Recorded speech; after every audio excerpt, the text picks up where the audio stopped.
ja sitten pitää suorittaa luovuutta. Me suoritetaan meditaatio, suoritetaan luovuus, tehdään tämä, joku sanoo, että meillä pitää olla tämän session lopussa idea. Sitten mä kysyin, että entä jos meillä ei ole? Joo, mutta pitää olla. Niin sanoin, että entä jos se on huono, että sanotaan, että sano sitten rehellisesti, että meillä pitää olla tämän session lopussa idea, vaikka se olisi ihan paska. Tervetuloa Raastepöytään. Tänään meille on tänne saapunut haastateltavaksi henkilö, joka on käyttänyt koko työelämänsä siihen, että asiat voisi tehdä vähän paremmin. Saku Tuominen on muun muassa sarjayrittäjä, tuottaja, luova johtaja, keynote-puhuja sekä sivutoiminen oliiviöljytuottaja, joka on rakentanut käytännössä koko uransa luovuuden ympärille. Tähän mainittuun luovuuteen on kuulunut kansainvälisiä koulutusprojekteja, fine dining-ravintoloita ja 16 kirjaa ainakin. Ja lisäksi Saku ehti viettää yli 20 vuotta televisioalalla tuottaen ohjelmia, kuten Uutisvuoto, Kokkisota sekä Tanssii tähtien kanssa. Me jutellaan Sakun kanssa tänään siitä, mitä tapahtuu, kun ajattelusta tekee itselleen ammatin ja miten luovuus valistaan käyttöön ja mikä on hyvän johtamisen ja kirkkaan ajattelun suhde. Mun nimi on Sari Venäläinen ja tervetuloa mukaan.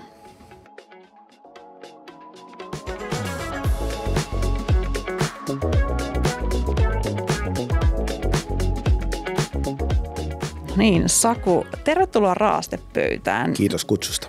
Sinä kuulit tässä nyt yhden esittelyn itsestäsi sen perusteella, mitä niin kuin mä ehkä löysin ja ajattelen ja olen seuraamalla suhun tutustunut. Niin oliko tämä semmoinen esittely, minkä sä itse antaisit itsestäsi vai oliko siinä ehkä jotain, mikä puuttuu?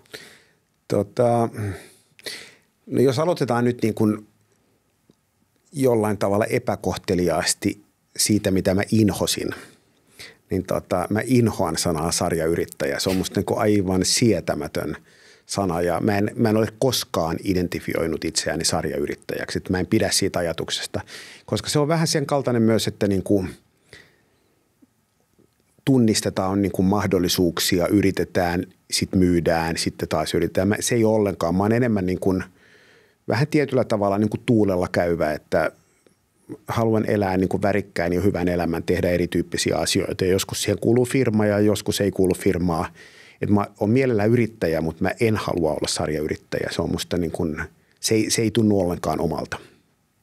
Mutta muuten niin aika hyvin siinä oli kirjoja. Kirja numero 20 on tulossa ulos. No 20? Joo, 19 on kirjoitettu. 20 tulee syksyllä. Okei. Käsittelee sun saitilla viiniä. Yhdessä kohtaa lukee 16 kirjaa, toisessa kohtaa lukee 15. Että Okei. tulee niitä sen verran usein tulee, sitten. Saattaa olla, että puuttuu päivitys, mutta vika oli omani. Mutta kirja numero 20 tulee ulos syksyllä ja se käsittelee viiniä, mistä mä en ole kirjoittanut vielä. No niin, mahtavaa. Okei, jos sä inhoat sanaa sarjayrittäjä, niin eikö se ole näin, tai onko mun tieto oikein, että sä ehkä vähän myös dislikeaat sanaa ura? Joo, siis voi niin kuin ehkä jollain tavalla niin kuin jälkeenpäin katsoa, että mitä kaikkea minä tein ja sitten kun ne pisteet jälkeenpäin vetää yhteen, niin siitä ehkä muotoutuu jonkunlainen, mitä joku voi kutsua uraksi. Mutta se, että se tulisi niin kuin etukäteen suunnitellen, niin sitä mä ikään kuin, ehkä niin kuin dislike, inhoaminen on väärä sana. Mutta vaikka kun mua joskus pyydetään niin kuin kouluihin puhumaan, joku opo sanoo, että voitko tulla puhumaan urasuunnittelusta, niin mä sanon, että voin, jos saan puhua sitä vastaan. Et tietyllä tavalla musta se, että ollaan uteliaita, on tietytyyppisiä suunnitelmia, niin se on ihan hyvä, kunhan on ikään kuin semmoinen tietyn tyyppinen herkkyys joskus myös laskea niistä irti, että ihmiset muuttuu, tilanteet muuttuu ja saattaa hyvin olla, että sulla on ollut haave mennä jonnekin ja sitten yhtäkkiä tuleekin joku hyvin erityyppinen ovi aukeaa, mikä tuntuu hyvältä, niin sitten toteat, että okei, mä en mene tonne, koska toi ei kuulu mun urasuunnitelmaan. Niin mä oon itse enemmän ja enemmän mennyt siihen suuntaan, että jos joku tuntuu epäkiinnostavalta, mä tosi mielellään sanon ei. Ja jos joku tuntuu kiinnostavalta, mä sanon kyllä. Koska me usein kuvitellaan, että jos sanoo kyllä, niin sitten on jumissa sen kanssa. Mutta mä oon itse huomannut sen, että jos joku sanoo, että pitäisikö perustaa tämmöinen firma, niin mä sanon, että tosi hyvä idea. Pidetään palaveri, mietitään, niin sitten meillä on niin kuin yksi palaveri, toinen palaveri, sitten me lasketaan vähän, tehdään, niin sitten yhtäkkiä huomataan kaikki kuukauden kuluttua, että ei tässä ole järjen hiventäkään. Että kyllä mä enemmän niin kuin ikään kuin koitan nauttia elämän yllätyksellisyydestä ja arvostaa sitä hirveän paljon. Mites jos sun pitäisi tehdä semmoinen CV, missä on joku yksi kenttä ja sitten siihen pitäisi nyt laittaa sitten joku nimike, niin mitä sä koet kaikista eniten, että sä oot? No ehkä se ammattista eniten on varmaan yrittäjä, että mä oon ollut, ja moni inhoaa yrittäjäsanaa ja mä rakastan sitä, että jos miettii, että voitko kuvailla muutamalla sanalla, mitä yrittäjä tekee, niin mä sanoisin, että yrittää ihan helvetisti. Niin. Että se on niin kuin yrittämisen ydin mun mielestä, että yritetään jos ei toimi, niin yritetään haetaan rahoitusta, yritetään saada sitä 10, 20, 30 taholta. Joku asiakas lähtee, yritetään löytää siihen joku ratkaisu. Että yrittämisen ytimessä on nimenomaan se, että niin kuin sanottiin, haluaa parantaa, mutta myös yrittää. Mutta sitten semmoinen ehkä, niin kuin, jos mä mietin niin kuin ammattitaitoa, niin ehkä se niin kuin tavallaan se ammattinimike myös, mikä on mulle hirveän rakas tai missä mä koen, että mä jopa oon ihan hyvä, vaikka itse sanonkin pahoittelut siitä, niin on tuottaja. Että mä oon tuottanut 20 vuotta ohjelmia, mä huomaan, että mulla on tuottajan mieli. Että jos sanotaan vaikka, että on tapahtuma, mihin tulee bändiä ja ruokaa ja kaikkea, niin se tulee mulle hirveän luonnostaan. Tulee ikään kuin se tuottaminen, että kuinka paljon aikaa menee mihinkin, mikä pitää ottaa huomioon. Mä pystyn myös tunnistamaan ongelmia, että mihin nämä astiat laitetaan tai tehdään tai joku muu. Et ehkä jos mä sanoisin 3 sellaista aluetta, mistä mä pidän hirveästi, on tuottaja, yrittäjä ja sitten 3 on jonkunasteinen ideoija. Että mä oon niin kuin sitä tavallaan ideoinnin taitoa niin paljon tehnyt, että sekin tulee luonnostaan. Ne on ehkä 3 semmoista asiaa, mitkä mä kyllä niin kuin joudun myöntämään, että kuuluu siihen, kuka mä oon. Niinpä. Kyllä. Mites jos me vähän tartutaan siihen ohjelmien tekemiseen, niin onko se käytännössä vähän niin kuin tällä uralla nyt sitten se ensimmäinen asia, mitä sä teit, vai oliko siellä jotain muuta, tai miten sä päädyit? No mä oon niin kuin itse halunnut olla niin kuin niin kuin pitää itsestäni huolta niin tosi nuoresta pitäen. Että niin kuin sanotaan, että mä niin kuin ehkä 12-15-vuotiaaksi niin keräsin pulloja, että mä tykkäsin kerätä. Mä niin kuin olen kerännyt Mankkaan metsistä pulloja vuosikausia ja olin siinä tosi hyvä. Sitten sen jälkeen mä aloin kirjoittaa, niin mä kirjoitin Länsiväylä-lehteen levyarvioita ja juttuja, niin kuin sanotaan ikävuodet 16-19 ja siitä sai tiettyä. Ja sitten mä käytin kaiken rahan levyjen ostamiseen. Ja sitten tiettyjen värikkäiden vaiheiden jälkeen mä päädyin ehkä 21-vuotiaana niin TV-tuotantoyhtiöön Juha Tynkkösen kanssa. Ja sitten sitä tehtiin 20 vuotta ja sitten mä kyllästyin sekä TV-ohjelmien tekemiseen että katsomiseen. Että mä silloin käytännössä mä katson Netflixiä ja urheilua, mutta ikään kuin se oli jotenkin niin intensiivinen 20 vuoden rupeama, että mä totesin, että tämä on niin kuin veke. Mutta nyt meillä on, mä oon startupin toimari World of Mouth, tavoitteena on tehdä maailman paras ravintolaopas ja me tehtiin sinne 2 minuutin videota. Niin mä huomasin, että se osaaminen, mutta myös se intohimo, että musta tuntui hirveän kivalta tehdä niitä videoita. Että kyllä se on, sitä on niin paljon tehnyt, että kyllä se tavallaan jotenkin sitä niin kuin käsillä niin kuin jos voi sanoa TV-ohjelmasta digitaalisena aikana, että se on käsillä tekemistä, niin jotenkin sitä niin kuin prosessia mä huomaan, että niin kuin kaipaa, että vaikka jotkut leikkaukset, että leikkaako freimin 2 freimiä aikaisemmin, itse vaihdetaan nämä kuvat niin kuin päikseen. Ei käytetäkään ristaria tuossa, vaan mennään niin kuin kovalla leikkauksella. Feidaan, pysäytä musiikki tohon, jatketaan 3 freimin, niin kuin sellaisia tiettyjä asioita. Niin se tuli niin kuin jostain syvältä ja se oli itse asiassa hirveän palkitsevaa myös. Niin. Se ajatus, että mä ajattelin, että ei ikinä enää tee, niin silloin miettii, että jos tulisi joku niin kuin järkevä idea tai joku muu, niin miksei, että tekisi vaikka jonkun niin kuin dokumenttisarjan tai jonkun muun, niin en mä halua sanoa, että ei ikinä, mutta se perinteinen tekee vaikkapa niin kuin video-ohjelmia siinä ja menee siihen rumpuun mukaan, niin se ei ehkä tunnu tällä hetkellä omalta. Onko sulla ikinä semmoinen olo, että ihmiset jotenkin muistaa sut siitä ja haluaa vaan puhua sun kanssa siitä ja sua kyllästyttää? No mä oon niin vanha, että mulla on pikemminkin semmoinen olo, että ihmiset ei edes muista sitä. Että niin kun just eilen itse asiassa oli yksi TV-tuotantoryhmä, missä sitten mä juttelin. Siinä oli yksi esiintyjä, jonka mä tunnen hyvin. Niin mä juttelin hänen kanssaan ja hän soitti mulle sen jälkeen. Hän oli sanonut näille, että tiedättekö te muuten kuka tämä oli tässä näistä? Sanoi, että ei ole hajuakaan. Sitten sanoi, että hän oli Saku Tuominen, että hän on niin kuin, tai tunnettu TV-tuottaja oli pitkään. Sanoi, että en ole ikinä kuullutkaan. Sitten, että mitä hän teki. Sitten sanoi, että teki muun muassa Uutisvuotoa ja V-tyyliä ja Kokkisotaa kaikkea. En tiedä mitään noista ohjelmista. Että ikään kuin, että sen huomaa myös, että sehän oli niin kuin mustavalko-TVn aikaa melkein. Niin se, että ihmiset ovat unohtaneet tämän, niin se tuntuu musta hirveän ylelliseltä. Että mua ei niin kuin tippaakaan vaivaa, että miksi ihmisten pitäisi muistaa hyvät pahat ilmat. Jos ne muistaa, niin muistaa. Jos ei muista, niin kaikki on ihan ok. Mutta en koe, että nyt itse asiassa ihan pari viikkoa sitten niin MTV soitti ja sanoi, että me haluttaisiin tehdä niin kuin juttu teidän Broadcasters Oyn TV-tunnuksesta, koska koko Suomi pelkäsi sitä. Mä sanoin, että anteeksi, että ei ole hajuakaan, että en ole ikinä kuullutkaan tätä, mutta oli kuulemma niin, että se nauru oli semmoinen, että pieni lapsi sai siitä painajaisia. Ai se, Tämä nauru, niin kuin tällaisia tulee joskus joitain juttuja, mutta siis, sehän oli ihan hirveä. se oli musta mahtava, mutta ei mennä siihen. No joo, siis, mutta on kyllä, siitä on tunnejälki. Nyt. Tietyllä kohderyhmällä on siitä tunnejälki ja muuta, mutta siitä on tosi paljon aikaa jo ja niin edelleen. Joskus joku on sanonut, että miksi te ette tuo vaikkapa niin kuin hyvien pahojen ja rumien klippejä takaisin tai jotain muuta, niin kun on niitä muutaman nähnyt, niin sanoo, että luojan kiitos ei tuoda, koska se tunnejälki on aika paljon parempi kuin, että se oli siinä aikana tosi hieno, mutta TV on muuttunut niin paljon, että olemme ihan erityyppisessä kerronnassa, nopeudessa kaikessa. Mutta se oli hienoa aikaa ja hirveästi hienoja ihmisiä ja hirveästi hyviä muistoja.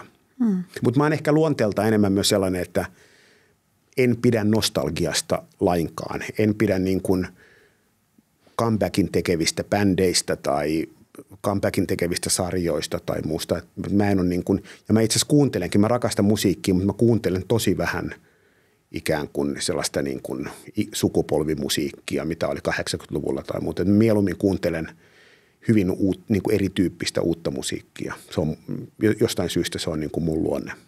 Okay. Viime aikoina olen ollut hirveän paljon innostuneempi Nigerian 70-luvusta kuin vaikkapa Oasiksesta tai Smithsistä tai jostain muusta. Ymmärrän. No miten sitten tämä niin kuin luovuusteemanahan on sitten semmoinen tietyllä tavalla ehkä sitten itselle, josta mä niin kuin kaikkein parhaiten siitä kontekstista sut niin kuin itse jotenkin on joskus tutustunut, niin mites kyllästyttääkö siitä puhua? No se on ollut niin kuin pitkä matka, että ehkä sanotaan, että 35 vuotta sitten aloin niin kuin tutustua siihen ja rakastin sitä intohimoisesti. Ja siihenkin tuli semmoinen stoppi, että mä totesin, että mä en enää jaksa niin kuin puhua tästä, että tuntuu, että kaikki on sanottu tästä. Mutta nyt mulla on viime vuosina ehkä tullut sellainen uuden tyyppinen rakkaus, että kyllä mä viime kädessä on sitä mieltä, että hirveän suuressa osassa hienoutta maailmassa kyse on jollain tavalla luovuudesta.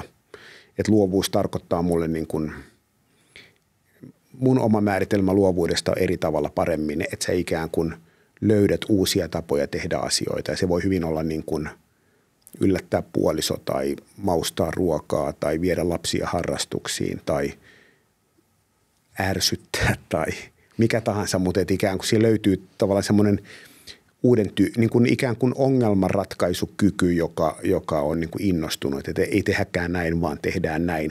Ja sitten siihen liittyy hirveän paljon asioita, mitkä kiehtoo mua, kuten epäonnistumisen pelon voittaminen tai uteliaisuus tai läsnäolo tai muuten, että ikään kuin. Ja myös semmoinen niin kuin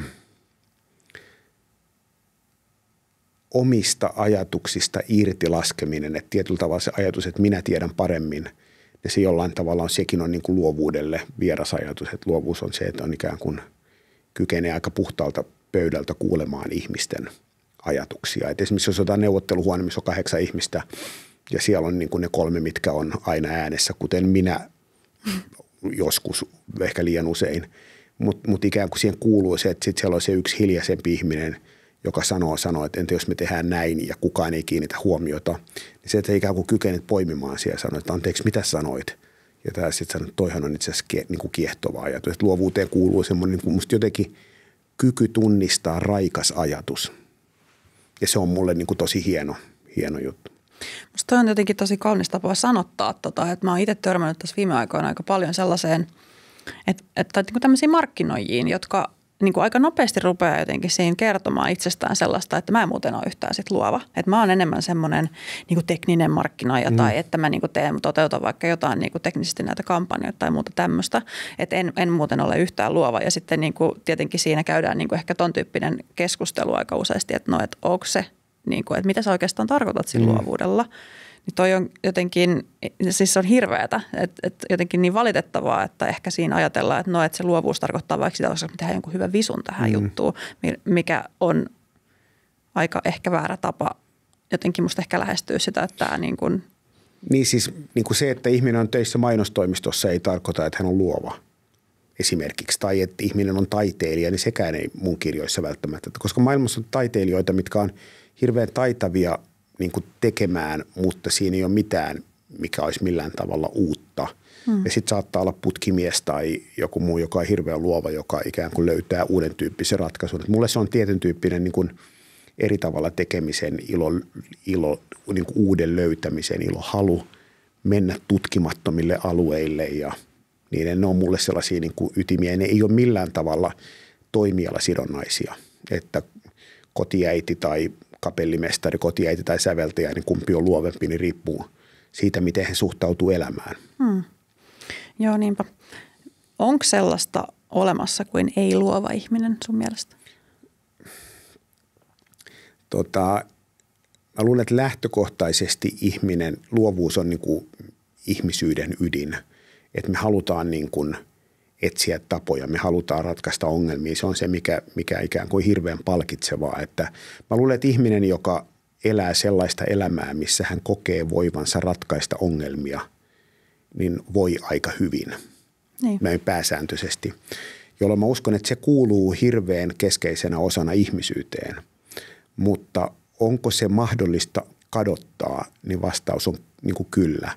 Ja se saattaa kadota niin kuin kiireessä, se saattaa kadota elämän ruuhkavuosissa, se saattaa kadota niin kuin avioeron keskellä, se saattaa kadota masennuksessa, jolloin ikään kuin ihmiselle tulee se olo usein, että mä en löydä ratkaisua. Ja sulta tulee tavallaan se voimattomuuden tunne tai muuta. Mä uskon, että ihmisessä on, että onko jokainen luova, niin jokaisella on olemassa se luovuuden siemen sisällä, mutta sitä pitää niin kuin jollain tavalla menemään kliseisesti, sitä pitää niin kuin kultivoida, kastella, viljellä. Että se on mahdollista, että maasiemenen ympärillä kuivuu ja se on niin kuin musta kauhea tragedia. Niin on, joo. Ja kyllä varmasti tuommoinen puhe, että jos kertoo itselleen koko ajan, että minä en muuten sitten niin ole. Sehän on itseään toteuttava yhtälö. Niin, just näin. No mitä sitten, jos on käynyt näin, että se maa on kuivunut siitä siemenen ympäriltä, niin miten se kultivointi sun mielestä olisi hyvä aloittaa? Siihen ei tietenkään, niin kuin, jokainen ihminen on erilainen ja en mä tiedä, miten se jokaisella toimii. Mutta mä luulen, että se lähtee itse asiassa hirveän yksinkertaisista perusasioista, että nukkuu esimerkiksi. Et mä uskon, että levännyt ihminen on aika hyvä tyyppi noin pääsääntöisesti, mutta sitten se kysymys on se, että entä jos ei pysty nukkumaan, niin ne on sitten hyviä kysymyksiä, että sitten mä keskittyisin siihen, että alkaa miettiä, että miten pystyy nukkumaan paremmin, että koittaa olla vähän vähemmän ahdistunut, pitää taukoja, pitää huolta mielestä, meditoi, lopettaa työn tekemisen vähän aikaisemmin, ei ole koneella, ei juo kahvia, niin kuin tämän kalta. Sitten tulee uni. Sitten ihminen on levännyt, sitten toteaa, että okei, mennään käymään ulkona. Sitten sen jälkeen tavataan ihmisiä, ollaan kiinnostuneita. Niin yhtäkkiä, niin kuin kyllä mä uskon, että se palautuu se virta sieltä, mutta meidän ei pitäisi niin kuin yrittää niin kuin lähteä luovuudesta, vaan siitä, että mulla on niin kuin jollain tavalla niin kuin hyvä olla itseni kanssa. Ja se lähtee niin kuin ihan, niin kuin kliseisesti, niin se lähtee perusasioista, mitkä on hirveän vaikeita. Mutta ehkä toinen asia on myös sellainen, että mä olin sunnuntai-suomalaisen haastattelussa. Toimittaja kysyi multa, että monet kysyy, että miten elämä on kohdellut sinua. Mä kysyn, että miten sä oot kohdellut elämää. Ja se oli musta valtavan kaunis ja hieno kysymys, mikä teki muuhun ison vaikutuksen. Katariina Hakaniemi oli toimittaja ja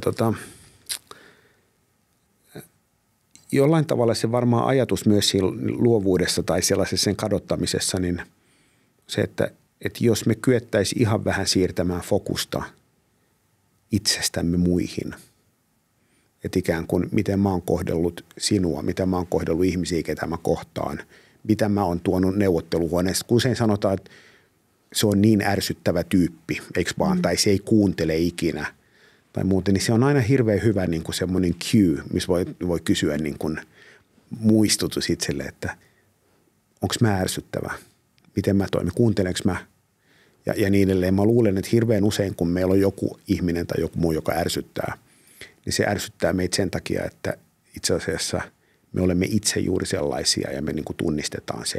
Ja silloin se kykeni saamaan siitä kiinni. Niin mä luulen, että niin kuin polku luovuuteen lähtee myös siitä, että uskaltaa vähän laskea tavallaan irti siitä ajatuksesta, että minä olen oikeassa tai minä olen niin kuin keskipiste. Niin. Tämä on aika fundamentaalinen jotenkin tämmöinen työelämälinkki tässä, että tietenkin niin kuin työnantajat haluavat, että työntekijät ovat luovia, keksivät hyviä innovaatioita ja samaan aikaan suorittaa kaiken muun. Ja sitten ehkä on niin kuin vähän mahdotonta sopia, että nyt se luovuus on täällä paikalla sitten 16.30-5 tai niin kuin 17.30 slotissa, kun me yhdessä tullaan johonkin virtuaalipalaveriin sen ääreen. Ja ehkä sitten just tämä niin kuin vaikka nukkuminen ja se, että siellä on niin kuin jossain määrin tilaa ehkä ajatella, niin voi olla vähän semmoinen, mistä voisi lähteä sitten. No tuossa oli monta asiaa, mutta jos mä lähden aluksi niin kuin kyseenalaistamisesta, niin on hirveän helppo sanoa, että me halutaan, että työntekijät on luovia. Ja on hirveän helppo sanoa, että me halutaan rohkeita ideoita. Mutta kun jollain on rohkea idea, niin ei niitä kukaan halua. Niin kuin pääsääntöisesti, että me halutaan varmasti toimivia ideoita. Niitä me halutaan. Ja ani harvoin rohkea idea on semmoinen, koska rohkean idean ydin on se, että se toimii, ehkä ei toimi ja sen kanssa pitää niin kuin pelon kanssa toimia. Ja se, että jos joku ehdottaa jotain niin kuin ihan uuden tyyppistä tapaa toimia, niin mä melkein sanoisin, että nykymaailma ei rakasta sitä. Joku sitten kysytään, toimiiko toimi. Sanoin, että en minä tiedä, se on ihan uusi idea. Ja sitten kaikki on ihan kauhissa ja sanoo, että eiköhän olla realisteja, koska realismia on tehdä samaa kuin mitä on aiemmin tehty, mutta vähän tehokkaammin tai vähän nopeammin. Ja luovuuteen kuuluu aina se niin kuin tietyn tyyppinen ikään kuin vaaran tunne. Et kun me tehtiin vaikka TV-ohjelmia silläkin uhalla, että kuulostaa ylimieliseltä, niin mä uskon, että niin kuin vaikka ruokaohjelma, niin me oltaisiin kyetty tekemään 3 tähden ruokaohjelma unissaan. Et mä niin paljon tehnyt ruokaohjelmia, että se ei ole kovin monimutkaista, jos sä haluat tehdä keskinkertaisen ruokaohjelman. Mutta jos sä haluat tehdä ihan erityyppisen ruokaohjelman, joka on rohkea, joka voisi olla niin kuin 5 tähden ruokaohjelma, niin silloin sulle tulee se elementti mukaan, että se voi olla floppi, koska sitä ei ole tehty ennen. Ja silloin tavallaan se, että jos haluat tehdä jotain rohkeata, niin pitää hyväksyä se, että niin kuin joku on sanonut, ilman hittejä, niin kuin ilman huteja ei tule hittejä, niin mä uskon, että näin se käytännössä myös menee. Että jos haluaa ajatella rohkeasti, niin pitää löytää tapoja kovettaa, niin kuin olematta liian kova, niin kovettaa mieltä siihen, että on tietyn tyyppinen iskun kestävyys. Ja silloin se niin kuin epäonnistumisen pelon kanssa toimeen tuleminen on musta fundamentaali osa luovuuskeskustelua. Ja siinä mä oon samaa mieltä sun kanssa, että mehän ollaan niin kuin rajattu luovuus siihen, että niin kuin ihmiset pakkaa post-it-lappuja ja menee johonkin hotelliin ideoimaan ja siitä on niin kuin 60 post-it-lappua ja oli hyvä luova sessio. Ja se on musta jotenkin niin kuin vähän aikansa niin kuin elänyt malli. Että se voi olla ihan hauskaa leikkiä, se voi olla bondaamista, se voi johtaa joskus niin kuin johonkin hyvään. Mutta jos mä ajattelen niin kuin itseäni vaikka ideoijana, niin kyllä mä niin kuin se, mitä olen oppinut itsestäni, ja tämä ei välttämättä pidä paikkansa kenenkään muun kanssa, että mä sanoisin, että 9% kaikista mun elämän oikeasti hyvistä ideoista, niin 9% niistä on tullut silloin, kun mä en ole ideoinut. Että ne on tullut niin kuin, saattaa olla, että mä oon ideoinut monta kertaa, ja se ideointityö on vaadittu, mutta sitten se idea on tullut nukkuessa, se on tullut suihkussa, se on tullut lenkillä, se on tullut saunassa, se on tullut liikennevaloissa. Ja mulla on siihen ihan oma teoriakin, että mistä se tulee. Että se tulee tavallaan siitä, että se tulee niin kuin tietyllä tavalla alitajunnasta. Että Rick Rubin on hirveän hienosti kirjoittanut, että meillä on säiliö ja suodatin. Että ikään kuin maailmassa on hirveästi virikkeitä ja sitten meillä on oma suodatin, mikä poimii virikkeitä eri tavoin. Että ikään ollaanko me hirveän kiinnostuneita Trumpista vai ollaanko me kiinnostuneempia moneen maalauksista tai uusista kulttuureista, että mitä me niin kuin itseemme täytetään. Ja sitten siitä tulee säiliö, missä on niin kuin kaikki elämän aikana koettu, että siellä on niin kuin kaikenlaista kamaa. Ja se voi olla täynnä niin kuin kärjistettynä kuonaa tai se voi olla täynnä hirveästi hienoja palasia. Ja sitten kun on joku ongelma tai joku ajatus, niin yhtäkkiä se kytkeytyykin niin kuin johonkin, mikä ei näennäisesti liity mitenkään siihen, mikä se ongelma on. Ja siitä tulee jotain briljanttia. Ja mä oon oppinut ihan älyttömästi luottamaan siihen, että jos mulla tulee idea alitajunnasta pyytämättä, niin mä en ikinä suhtaudu siihen ikään kuin vähäpätöisesti, vaan mä aina haluan tutkia, että vau, miksi tämä tuli, mikä tässä on. Ja mä oon aina niin kuin hirveän, että ne on niin kuin mulle kaikkein innostavimpia on ne ideat, mitkä tulee ei-ideoiden, mitkä tulee niin kuin pyytämättä, koska ne tulee jostain itseäni suuremmasta paikasta. Mä esimerkiksi sen takia niin kuin aika pitkälle olen lopettanut ideoinnin, että mä tykkään keskustella ongelmista, niin kuin pohtia kaikkea, mutta mä en niin kuin luota siihen, että neuvotteluhuoneessa 2-3 tulee se niin kuin oivallus. Musta olisi ihana jotenkin päästä semmoiseen tilanteeseen itse, että no joo, mulla niin kuin jossain määrin mä tunnistan tosi hyvin, mitä sä tarkoitat tuolla, että niitä yhtäkkiä pulpahtaa jossain. Mä haluaisin, että niitä tulisi enemmän. Niin mitä mä voin tehdä, että mulla alkaa tulla vielä enemmän ideoita koko ajan? Minkälaisilla asioilla mä voin fasilitoida sitä itselleni?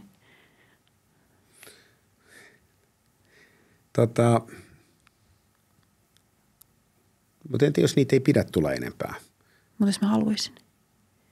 Mutta niin ei sulla ole aikaa myöskään tehdä niin niitä. Se on niin kuin, siinä on, että olen kirjoittanut itse, että miten saa hyviä ideoita, niin sä oot ideoimalla paljon ja heittämällä huonot pois. No joo. Ja tämä oli joskus, ja niin kuin jos on 50 ideaa ja heittää niistä 45 pois, niin mä en ole ollenkaan vakuuttunut, että se on polku siihen, että 5 niistä on hyviä. Että jos sä saat niin kuin 2 ideaa pyytämättä, niin se voi olla parempi kuin mikään niistä 5. Että mä itse suhtaudun nykyään ideointiin hyvin eri tavalla. Mä en myöskään kirjoita muistiin mitään. Että jos mulle tulee idea, niin mä en ikinä kirjoita mitään muistiin. Koska mä luotan siihen, että jos se on oikeasti, mä luotan enemmän elämään. Että mä uskon, että jos se on hyvä, niin mä muistan sen kyllä. Että jos on tarkoitettu, että minä muistan, mä muistan. Ja sitten jos mä unohdan, niin so be it. Mutta ehkä se enemmän on niin kuin, mä luulen, että miten saa enemmän ideoita, niin ehkä sitten se on kuitenkin jollain tavalla se, että yritän vähemmän. Et tietyllä tavalla mä huomaan, että jos puhutaan vaikka podcasteista, niin vielä joitain vuosia sitten mulla oli sen kaltainen, että jos mulla kävelen vaikka kotoa, pahoittelen, että sanon näin podcastissa, mutta jos mä kävelen kotoa työpaikalle, niin mä lähes aina katoin, että mitä podcastia mä kuuntelen. Ja tässä on itse asiassa niin kuin tausta, mikä mä kerron tarinan, joka on mulle hirveän merkityksellinen. Mä tavallaan en pidä ja tavallaan pidän uuden vuoden lupauksista. Mutta mä en tee uuden vuoden lupauksia. Mulla on ollut ehkä 10 vuotta semmoinen tapa, että joulun ja loppiaisen välillä niin mä luen paljon kirjoja, katon ehkä jotain dokumentteja, elokuvia, olen miettimättä, on koiran kanssa ulkona. Ja mä jotenkin luotan, että tänä aikana mulle tulee joku semmoinen ajatus, mikä on ensi vuoden teema. Ja se ei ole niin kuin lupaus, vaan se on niin kuin teema. Ja se tulee aina joskus. Ja lähes aina se tulee. Se saattaa tulla niin kuin heti aattona tai se saattaa tulla loppiaisena, mutta se tulee siinä aikana. Ja nyt viime joulupyhinä me oltiin meidän mökillä Ulkosaaristossa Huutsääressä. Ja sitten mä olin siellä ja lueskelin yhtä edesmennyt vietnamilainen munkki Thich Nhat Hanh. Missä hän kirjoitti, niin kuin, että miten pitäisi suhtautua ilmastonmuutokseen tai buddhalaisesta näkökulmasta. Hirveän kaunis kirja, mikä oli tehty postyymisti. Ja siinä kirjan alussa on niin kuin sellainen runo, mikä on hänen kirjoittamaan, mikä menee osapuilleen niin, että jos et näe vuodenaikojen kauneutta, vuoristopurojen kirkkautta, kuule linnun laulua tai tunnista kirsikan kukkaa, jotka kaikki ovat siellä sinua varten koska tahansa nähtävissä. Se johtuu siitä, että sinun mielesi on liian täynnä. Ja mä luin sen ja mä totesin, että tämä on tosi niin kuin vahva ajatus, mikä resonoi. Jos mä ajattelen itseäni, niin mä hirveän mielellään, joskin häpeällisesti myönnän, että hirveän monena päivänä tai viikkona tai tuntina mun mieli on liian täynnä. Kun mä menen koiran kanssa ulos, ollut raskas päivä tai joku muu, niin mun mieli on täynnä. Sitten mä oon huomannut, mistä päästään taas tähän, että kun mä kävelen vaikka kotoa töihin, niin mä oon kuvitellut, että jos mä soitan jonkun puhelun tai mä kuuntelen jonkun, niin mä käytän tämän ajan hyödyksi. Niin. Ja mä huomannut, että onko se totta? Että onko niin, että tämä johtaa hyvään? Että entä jos se, että mä en tee mitään, johtaa parempaan? Ja nyt kun mä oon ikään kuin koittanut olla niin, että mä en tee, niin yhtäkkiä tietyllä tavalla ideoita on alkanut tulla ihan eri tavalla. Ja sen takia, kun mä oon koiran kanssa ulkona, niin mä en halua kuunnella mitään, vaan mä haluan olla siellä ja mä haluan tietoisesti olla miettimättä mitään hyödyllistä, koska sehän ei tarkoita sitä, että mä en ajattelisi, koska ihmisen mieli on maaginen. Ihmisen mieli työstää, kun me nukutaan, se työstää, kun me ei ajatella. Ja meidän ongelma, kun joku sanoo, että meillä pitäisi olla aikaa ajatella, niin senkin mä jollain tavalla kyseenalaistan, että vai pitäisikö? Että pitäisikö meille olla pikemminkin aikaa olla ajattelematta, että me ei niin kuin ajatella kaikkea koko ajan, koska suuri osa meidän ajattelusta on ihan yhtä tyhjän kanssa, että me ajatellaan, että riitänkö minä, miten tämä firma menee, olisiko mun pitänyt sanoa noin, onko mä muistanut ostaa lauantai-makkaraa, miten tämä menee, entä jos se ravintola onkin. Siis me on kaiken maailman niin kuin sälää. Niin se, että entä jos meillä olisi niin kuin joku on sanonut hirveän hienosti, että entä jos meidän mielessä olisi vähän enemmän niin kuin raikasta pakkasilmaa. Jokainen meistä, nykyään mä luulen, että aika moni meistä tunnistaa, jotka elää kiireistä elämää, niin tunnistaa, että onko mun mielessä raikasta ilmaa. Joo, ja kyllä kuulostaa jotenkin ihanalta ajatukselta, että olisi joskus vähän raikasta pakkasilmaa. Niin, ja sehän on niin kuin, mä uskon, että se mahdollisuus on meille tarjolla joka päivä. Mutta meidän elämä vie meitä koko ajan toiseen suuntaan. Haluatko kertoa, että mikä on sun tämän vuoden teema, jonka sä sait? Se on nimenomaan tämä. Siis oli nyt, että tämä on, niinku, tämä on se. Ikään kuin nimenomaan, se oli nyt just viime joulupyhinä oli ikään kuin, että tarkkailisi omaa mieltään, että onko se liian täynnä. Aivan. Ja se, jos mä rehellinen on, niin se on tämän vuoden teema, mutta tarkoittaako se, että mun mieli ei olisi liian täynnä, niin ei. Niin. Mutta se tarkoittaa, että mä tunnistan, että mun mieli on joskus liian täynnä. Mutta ehkä mulla on vähän enemmän semmoista rohkeutta, että mä uskallan olla tekemättä. Mä uskallan, niin kuin oli tavallaan se, että on paljon kaikkea, mutta sitten viikonloppuna pitää kuitenkin lukea myös kirja. Tai että sun tulee tavallaan se, että mä en elä täyttä elämää, ellei mä niin kuin täytä kaikkea kaikella. Niin kuin olen hukannut elämästäni yhden viikon, ellen ole tehnyt vaikka mitä, niin tulee helposti tällainen ikään kuin tämän kaltainen ajatus. Jopa meditaatiosta on tullut niin kuin suoritus. Niin. Ja meditaatio hienoimmillaan on niin kuin se, että näkee, mitä ympärillään tapahtuu. Et mulle tietyllä tavalla, jos ajattelee meditaatiota, niin sehän on niin kuin ajatuksena, että pese kädet läsnä ollen. Ja joo, ehkä, mutta musta niin kuin ihan hyvä tapa niin kuin meditaatio, että jos on vähän harrastanut sitä, on vaikka kuunteleminen. Että kuuntele, mitä toinen sanoo. Se on musta hirveän niin kuin kaunis tapa niin kuin meditoida, koska jokainen haluaa tulla kuulluksi. Että me ollaan hyvä, että me niin kuin keskitytään syömään rusinaa tai pestään käsiä, mutta sitten me ei olla läsnä puolisolle tai lapsille. Se on mun mielestä niin kuin se nykyelämän kuva myös jollain tavalla. Ja mä luulen, että tämä kaikki heijastuu myös luovuuteen. että meidän mieli on liian täynnä. Ja sitten pitää suorittaa luovuutta. Me suoritetaan meditaatio, suoritetaan luovuus, tehdään tämä, joku sanoo, että meillä pitää olla tämä session lopussa idea. Sitten mä kysyin, että entä jos meillä ei ole, joo, pitää olla. Niin sanot, mutta entä jos se on huono, että sanotaan, että sano sitten rehellisesti, että meillä pitää olla tämän session lopussa idea, vaikka se olisi ihan paska. Eikö vaan? Joten mä noin halua sanoa, tietenkään ei, koska kaikki haluaa saada hyvän idean, mutta hyvä idea on vähän niin kuin rakastuminen. Eikö vaan, että me emme tiedä, koska hyvä idea tulee. Se ei välttämättä tule 14.55, vaan se voi tulla seuraavana päivänä, se voi tulla sitä seuraavana päivänä. Ja jollain tavalla se, että meillä olisi myös niin kuin vähän toleranssia odottaa jotain poikkeuksellista. Jos haluaa elää niin kuin hienoa elämää, niin meillä pitää olla malttia odottaa suuruutta. Koetko sä, että sä elät hienoa, hyvää elämää? Joo, noudatat näitä? Siis mä niin kuin olen niin kuin haavoittuva, että ikään kuin mä olin menossa puhua priorisoinnista ja olin ovella lähdössä ja puoliso sanoi, että pitäisikö se mennä yleisöön niin kuin kuuntelemaan. Ja se oli ihan niin kuin spot on. Että kyllä mulla on niin kuin, olen hyvin vajavainen niin kuin ihminen, että niin kuin liikaa kaikkea monena viikkona. En ole hirveän hyvä niin kuin sanomaan, ei ole liikaa täynnä. Että mä uskon, että mä olisin ehkä parempi, jos mä tekisin joitain asioita vähemmän. Mä tunnistan sen hirveän hyvin. Mutta se on niin kuin musta jotenkin mä huomaan, että se mun ajattelutapa menee vähän eri suuntaan, että koenko, että minä elän hienoa elämää, niin mä en koe niin. Mutta koenko mä, että elämä on hienoa, niin joo. Eli se ajatus on ehkä sen kaltainen, että se niin kuin minä elän on ikään kuin se, että se niin kuin minun elämä olisi se niin kuin mitä arvioidaan.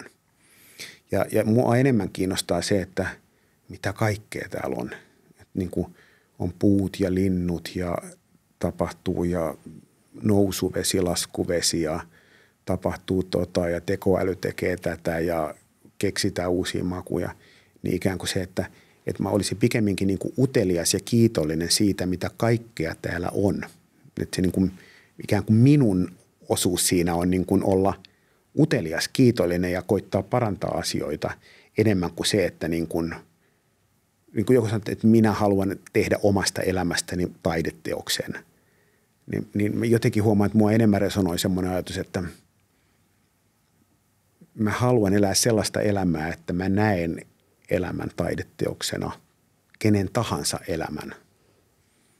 Koska musta, niin kuin, että musta katsoo, minulla on koiranpentu 9 kuukautta, niin se on niin kuin jo, niin kuin hänen tarkkaileminen on niin kuin ihan yhtä merkityksellistä kuin se, että niin kuin, mitä minä täällä teen. Vähän meni nyt syvälliseksi, mutta se on, että jollain tavalla mä huomaan, että mä enemmän ja enemmän koitan poistaa niin kuin itseäni kiitollisuuden tieltä, jos niin kuin ymmärrät niin kuin ajatuksen. Hienoa ja silleen tietyllä tavalla resonoi kovasti moni asia, mitä sanot just niin kuin vaikka omasta ruuhkaiseksi koetusta mielestä tai siitä, että tämä niin kuin raikas tuuli pään sisällä ja kaikki tämä muu. Mainitsit tekoälyn, niin siitä mulla tulee mieleen ehkä kysyä sulta tekoälyn luovuudesta. Hieman, koska nythän tavallaan kaikki rauhoittelevat itseään sille, että no ainakin tämä luovuus on nyt se asia, missä se tekoäly Loistavaa. Ei niin kuin meitä parempi ole. Mutta onko se niin vai mitä sä ajattelet? Loistava kysymys. Näinhän on pitkään sanottu ja sanotaan, että ainakaan niin kuin tekoäly ei pysty olemaan luova. Niin musta se oikea kysymys on, että pystyykö ihminen olemaan luova. Ja mä sanoisin, että huonolta näyttää. Että mehän emme ole pääsääntöisesti kovin luovia, koska me ollaan turrutettu itsemme kaikella kiireellä ja muuten. Että jos katsoo niin kuin ajattelun laatua valtaosassa neuvotteluhuoneita, niin kyllähän se on niin kuin keskitasoa alempana. Että niin kuin tärkeältä näyttävät ihmiset sanoo itsestäänselvyyksiä ja jos joku sanoo jotain rohkeata, niin kaikki panikoi. Et mun mielestä niin kuin luojan kiitos meillä on tekoäly, jotta meillä tulee edes jotain luovuutta tähän, vähän kärjistettynä. Et mä itse olen niin kuin hyvin innoissani tekoälyn luovuudesta, että mä käytän sitä niin kuin joka päivä luovuusharjoituksiin, niin kuin lähes joka päivä. Et jos mulla on melkein mikä tahansa idea, että tehdään tämä, niin mä heti kysyn, että millä muilla tavoilla sä tekisit tämän. Ja sitten sieltä tulee niin kuin 5-6 ideaa, että näistä mä en osta mitään, mutta näinhän tämän voisi tehdä. Että mä niin kuin käytän sitä koko ajan ja kyllä se niin kuin parempi on kuin, on sitten muutamia poikkeuksellisia ihmisiä, mutta kyllä se niin kuin pääosin on parempi kuin valtaosa ihmisistä luovuudessa. On mun valitettava juttu ja hirveän usein parempi kuin minä. Mä niin kuin sanotaan, että kävi eri tavalla, kun sanottiin, että tekoäly pystyy luovuuteen, niin mä luulen, että nimenomaan luovuudessa tekoäly on ihan älyttömän hyvä. Sitten ihmisen niin kuin tehtävä on oppia käyttämään sitä, hyödyntämään sitä ja muuten. Ja sitten taas varmaan mikä ihmisen rooli on, niin kommunikoida, löytää tapoja puhua niistä, jollain tavalla löytää semmoinen ikään kuin suhde ihmiseen, tietyn tyyppinen empatia, niin kuin ne tulee sitten sieltä niin kuin eri kautta, niin kuin elämisen taito, mutta luovuudessa, niin mä luulen, että tekoäly tulee olemaan, on nyt jo huikea, mutta tulee olemaan vielä paljon parempi. Joo, kyllä mä huomaan, mä oon itse kyllä kääntänyt vähän kelkkaani tässä, että kyllä mä niin kuin käytin vielä ehkä vuosi sitten itsekin tätä, että käytetään sitä työkaluna datan vaikka perkaamiseen tai tehdään sillä monimutkaisia juttuja, mutta sitten tämä luovuus, niin ihminen tuo sen siihen päälle ja muuta. En ole enää ihan varma, että kyllä mä sitä ihan yhtä lailla samalla tavalla käytän ihan joka. Mutta siis esimerkkinä vaikka podcast, sun kysymykset on erinomaisia, ei ole mitään kritiikkiä, se erinomaisia kysymyksiä. Mutta ajatus, että sanot, että mulla on tämä ihminen täällä, mitä sä kysyisit? Sitten tulee kysymykset, sanot, että jos sä tekisit tästä hauskemman, niin mitä sä kysyisit? Tulee tämä. Sitten sanot, että jos sä haluaisit kysyä ihan niin kuin sellaisia, mitä kukaan ei ole kysynyt, mitä sä kysyisit? Jos sä lähestyisit filosofin näkökulmasta, mitä sä kysyisit? Ja se laatu on ihan älyttömän hyvää. Ja tekoäly on niin kuin jollain tavalla uteliaisuusharjoitus meille ihmisille. Että hirveän moni, joka tuomitsee tekoälyn, niin he ovat päässeet siinä niin pitkälle, että he on kysynyt tietoja itsestään. Että niin kuin he ikään kuin aiemmin googlasivat itsensä ja nyt he kysyvät tekoälyltä tietoja itsestään. Ja sitten tekoäly, ikään kuin he toteavat, että tekoälystä ei ole vielä mihinkään, koska se ei tiennyt, se kuvitteli, että minä olen tehnyt jotain, mitä minä en ole tehnyt. Niin varmaan se kysymys, että kertooko se enemmän tekoälystä vai ihmisistä tämä juttu. Koska niin kuin sanottu, että tekoälyn musta yksi hienoja puolia on se, että se opettaa meidät kysymään. Ja me ollaan hirveästi keskitytty vastaamiseen ylipäätään elämässä, mutta me ei olla hirveän hyviä kysymään. Ja tekoäly pystyy maagisiin asioihin, jos kysyy hyviä kysymyksiä. Miten sitten, jos ajatellaan, että luovuus usein ehkä ajatellaan, että se kulkisi jotenkin yhdessä inspiraation kanssa, niin mitä sä ajattelet siitä? Mikä on inspiraatio? Niin. Mä en varmaan semantiikka. Mulle niin kuin luovuus on, musta ne ei kulje niin kuin yhdessä sen kanssa, vaan ne on tietyllä tavalla sama asia joiltain osin mulle, tai on se niin kuin insight, inspiration, niin musta se on joku sen kaltainen, että sä innostut jostain, mitä ei ollut. Eikö vaan, että ei kun itse asiassa tänään voisi tehdä näin. Niin se on mun mielestä niin kuin luovuuden ydin jollain tavalla. Ja sen takia niin kuin luovuuteen kuuluu jollain tavalla innostus kuuluu musta niin kuin keskeisenä osana, että sä pyrit kohti jotain hyvää. Ja siitä tulee usein, kun sä keksit sen, niin sulla tulee se niin kuin jopa fyysinen olo, että tämähän on. Ja se on musta se niin kuin tietyllä tavalla maagisuus. Ja mä luulen, että se niin kuin ei liity vaikkapa niin kuin kielteisyyteen joltain osin, että jos niin kuin ani harvalle ihmiselle tulee tosi hyvä olo, jos haukkuu muita selän takana. Eikö vaan niin kuin, että me oli ihana ilta, että me haukuttiin kaikkia. Niin se voi niin kuin hetkellisesti tulla semmoinen niin kuin illuusio siitä, että tämähän on kivaa haukkua.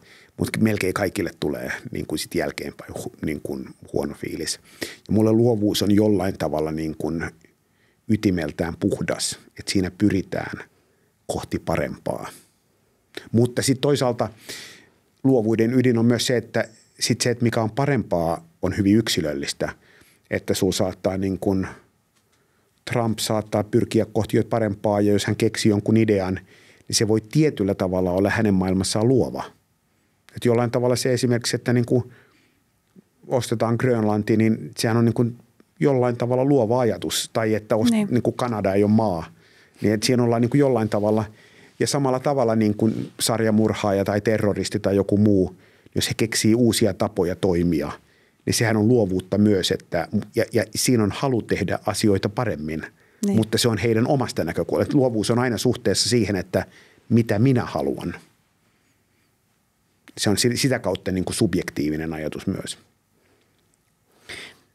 Mä ehkä itse ajattelen, että voi olla inspiraatiota ilman luovuutta ja luovuutta ilman inspiraatiota, mutta paras. Mutta mitä se tarkoittaa? Niin. Ehkä mä ajattelen, että se inspiraatio on se into, mikä siitä syntyy. Ja sitten silloin, kun nämä tapahtuvat yhdessä, niin se on se paras hetki tietyllä tavalla, että silloin tapahtuu just toi. Niin siis varmaan on niin, että niin kuin inspiraatiossa ihminen kokee jotain, missä hän vaistoaa, että ollaan jonkun uuden äärellä. Esimerkiksi, että vautta on tosi hieno ja sitten se havainto johtaa jossain vaiheessa luovuuteen, että varmaan näin on. Sitä mä en usko, että niin kuin voi olla luovuutta ilman niin kuin inspiraatioa. Että kyllä siihen kuuluu jollain tavalla se, musta uskon niin kuin aitoon luovuuteen kuuluu se innostus siitä, että mennään kohti jotain hyvää. Tämä on se mun oma niin kuin ajatus. Miten hyvin sä koet, että sä tunnistat, että kun sulla tulee idea, että tämä on nyt hyvä, tai miten usein käy vaikka niin, että sä ajattelet, että nyt on muuten kaikkien aikojen idea, ja se onkin se surkein sitten lopulta? No mä ajattelen eri tavalla.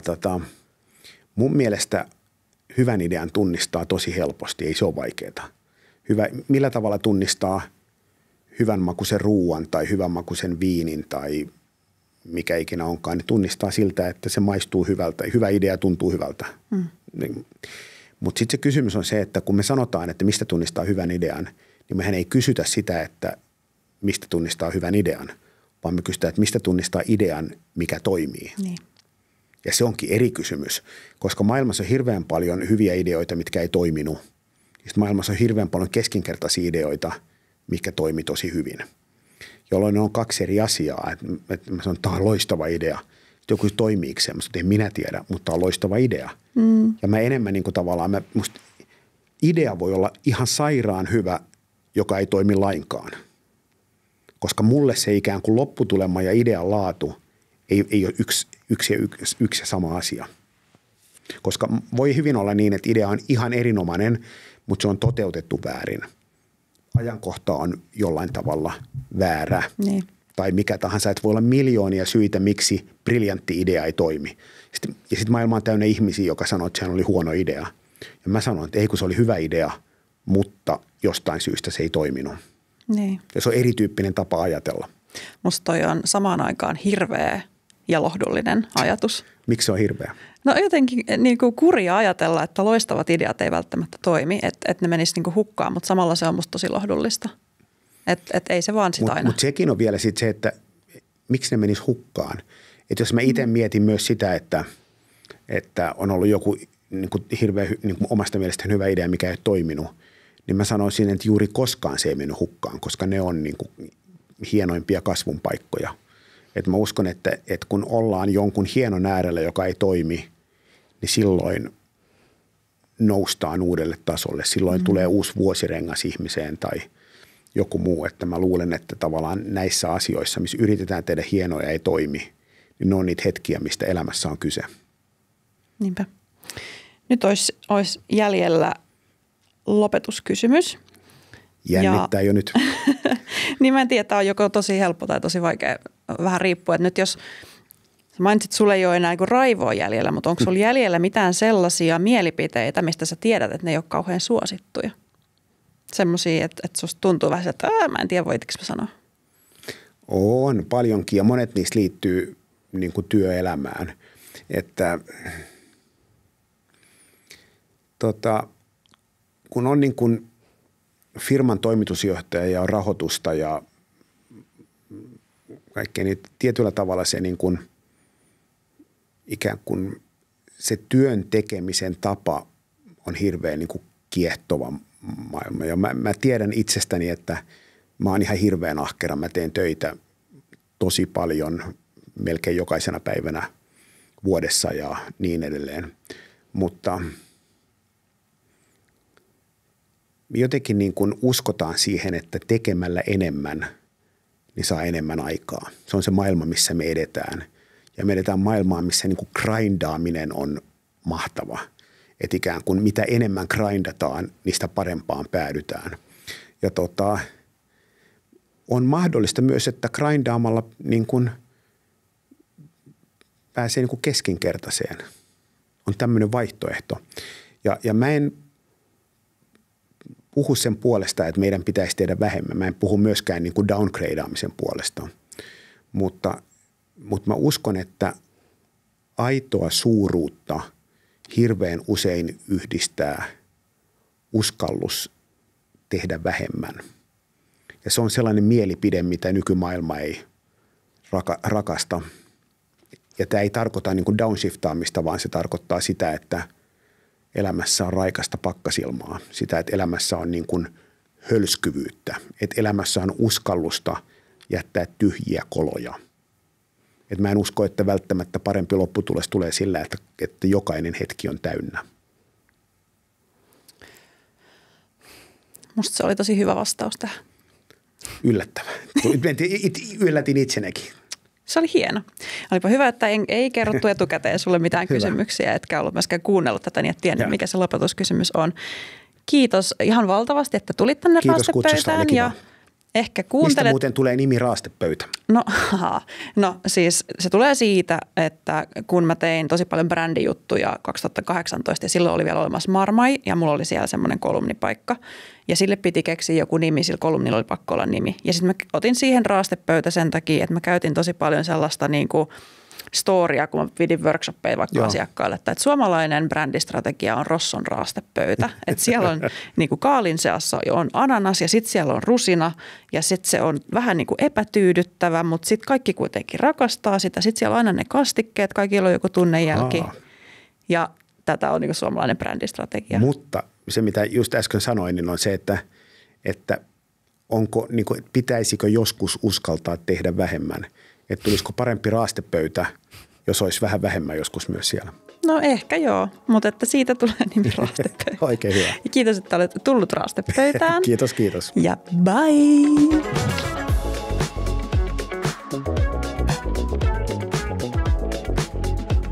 Thank you.